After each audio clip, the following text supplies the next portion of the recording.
নমস্কাৰ। এতিয়া বিষয় আন্দোলন। মাননীয় মুখ্যমন্ত্ৰী ডক্টৰ হিমন্ত বিশ্ব শৰ্মাই ক'লে ৰাজনৈতিক দলে আন্দোলন কৰিব নালাগে, জনগণে বেলটত উত্তৰ দিব। সেই উত্তৰেই আটাইতকৈ ডাঙৰ আন্দোলন। মুখ্যমন্ত্ৰীয়ে কথাটো ঠিকেই কৈছে। ৰাজনৈতিক দল পাৰদৰ্শী নহ'লে জনগণে নাকচ কৰে। স্বাধীনোত্তৰ ভাৰতত সৰ্বাধিক সময় ক্ষমতাত থকা কংগ্ৰেছ দলক ভাৰতবৰ্ষৰ জনসাধাৰণে নাকচ কৰিছে। হতাশাত ভুগিছে কংগ্ৰেছ। দিল্লীতো কংগ্ৰেছ নেতৃত্ব হতাশ, অসমতো কংগ্ৰেছ নেতৃত্ব হতাশ। তেওঁলোকে পাৰ্থক্য বুজি নোপোৱা হৈছে। অৰাজকতা আৰু হিংসাক তেওঁলোকে আন্দোলন বুলি ক'বলৈ আৰম্ভ কৰিছে। উদাহৰণ কেইটামান দিব খুজিছোঁ। কাৰ বিৰুদ্ধে ব্যাপক আন্দোলন হৈছে অসমত। জাতীয়তাবাদী সংগঠনে আন্দোলন কৰিছে।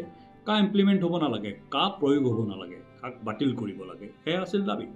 বিভিন্ন সাংস্কৃতিক কৰ্মীয়েও তাত অংশগ্ৰহণ কৰিছে। আন্দোলন শান্তিপূৰ্ণ আছিল। দীঘলী পুখুৰীৰ পাৰত আন্দোলন হৈছিলে, লতাশিল খেলপথাৰত আন্দোলন হৈছিলে, সমবেত হৈছিল চানবাৰী খেলপথাৰত ৰাজ্যখনৰ শিল্পী সমাজ। তাৰ পৰা প্ৰতিবাদ কৰিছিল, প্ৰেছ বিবৃতি দিছিল, টেলিভিছন চেনেলত বাইট দিছিল। হিংসাৰ কোনো তাত স্থান নাছিলে।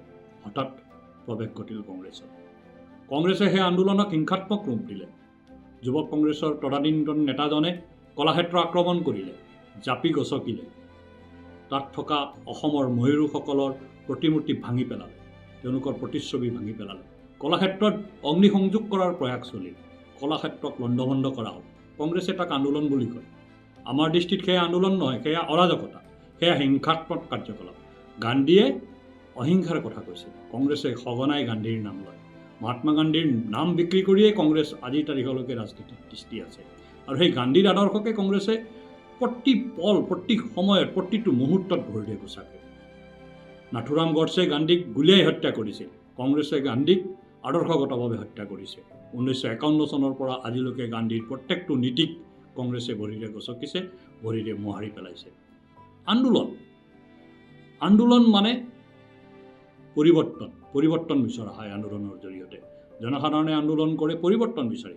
ভাৰতবৰ্ষৰ জনসাধাৰণে সংক্ৰান্তিত বিশ্বাস কৰে, অৰ্থাৎ মিলনত বিশ্বাস কৰে। ক্ৰান্তিত বিশ্বাস নকৰে। ভাৰতবৰ্ষত ক্ৰান্তি নহয়, ভাৰতবৰ্ষ সংক্ৰান্তিৰ দেশ। ইয়াত সকলোকে মিলাই চলা হয়। ইয়াত আন্দোলন সেইকাৰণে হিংসাত্মক হ'ব নোৱাৰে। গান্ধীয়ে কথাটো বুজি পাইছিল। সেইকাৰণে আমাক কৈছিল অহিংসাৰে প্ৰতিবাদ কৰিবা, ৰামৰ ভজন গাবা। গান্ধীয়ে সেইকাৰণে হেৰাম বুলি কৈছিলে। কংগ্ৰেছে হেৰাম বুলি কোৱাটোকে অপৰাধ বুলি ভাবে।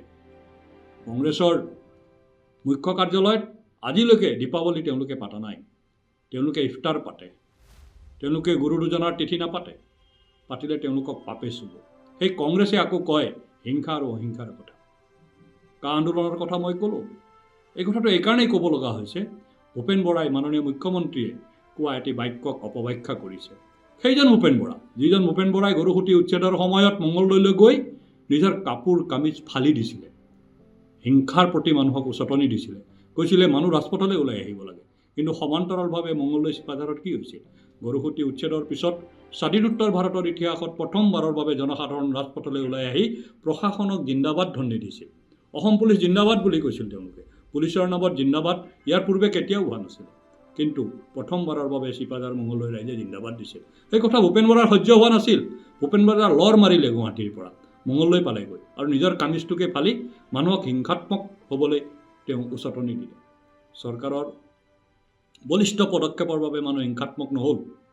আৰক্ষীয়ে তাত এটা বলিষ্ঠ ভূমিকা পালন কৰিলে। কোনো ধৰণৰ হিংসাত্মক ঘটনা সংঘটিত হ'বলৈ নিদিলে। কিন্তু ভূপেন বৰাই অৰাজকতা বিচাৰিছিল। আমি অৰাজকতা আৰু আন্দোলনৰ মাজত পাৰ্থক্য বুজি পাওঁ। সেইকাৰণে আমি প্ৰতিবাদ আমাৰ সদায় অহিংস হয়। কংগ্ৰেছৰ প্ৰতিবাদ সদায় হিংসাত্মক হয়। জনতা ভৱনৰ সন্মুখত তেওঁলোকৰ নেতৃত্বত অগ্নিসংযোগ হয়। কলাক্ষেত্ৰ আক্ৰমণ কৰে কংগ্ৰেছৰ যুৱ নেতাই। অৰাজকতা বিয়পাই কংগ্ৰেছে সমাজখনক বিভ্ৰান্ত কৰিব খোজে, সমাজখনক তহছ নহছ কৰিব খোজে। কংগ্ৰেছৰ কাৰণে অৰাজকতা আৰু বিভ্ৰান্তি হ'ল আন্দোলন। আমাৰ কাৰণে অহিংস। অহিংসা আমাৰ কাৰণে পথ। গান্ধীয়ে দেখুৱাই যোৱা হে ৰাম আমাৰ কাৰণে পথ। গান্ধীয়ে কোৱা হে ৰাম আমাৰ কাৰণে আদৰ্শ। কংগ্ৰেছৰ কাৰণে হে ৰাম আদৰ্শ নহয়। সেইকাৰণে কংগ্ৰেছে হিংসাৰ পথ লয়। ৰামে ধনুকাৰ উঠাই লৈছিলে ধৰ্ম প্ৰতিষ্ঠাৰ কাৰণে। সেয়া কেতিয়াও হিংসা নাছিল। সেয়া অহিংসা প্ৰতিষ্ঠা কৰাৰ এটা পথ আছে। আমি লতাশিলৰ পৰা কটন কলেজ হৈ, কটন বিশ্ববিদ্যালয় হৈ মেঘদূত ভ্ৰমণলৈ মাননীয় সভাপতি ভৱেশ কলিতাৰ নেতৃত্বত যি যাত্ৰা কৰিছিলোঁ, সেয়া প্ৰতিবাদী যাত্ৰা নাছিল। সেয়া আছিল জনগণৰ এক অংশগ্ৰহণ প্ৰশাসন ব্যৱস্থাক শক্তিশালী কৰাৰ কাৰণে আৰু বিভ্ৰান্তিকৰ যিবিলাক বাতৰি বিয়পিয়াই দিয়া হৈছিল তাক শুধৰণি কৰাৰ কাৰণে। তাক আপুনি আন্দোলন বুলিও ক'ব পাৰে। সেয়া প্ৰকৃত অৰ্থত আন্দোলন। কিন্তু কংগ্ৰেছে যিবোৰ কৰিছে, কংগ্ৰেছ ৰাজভৱনলৈ গৈছে।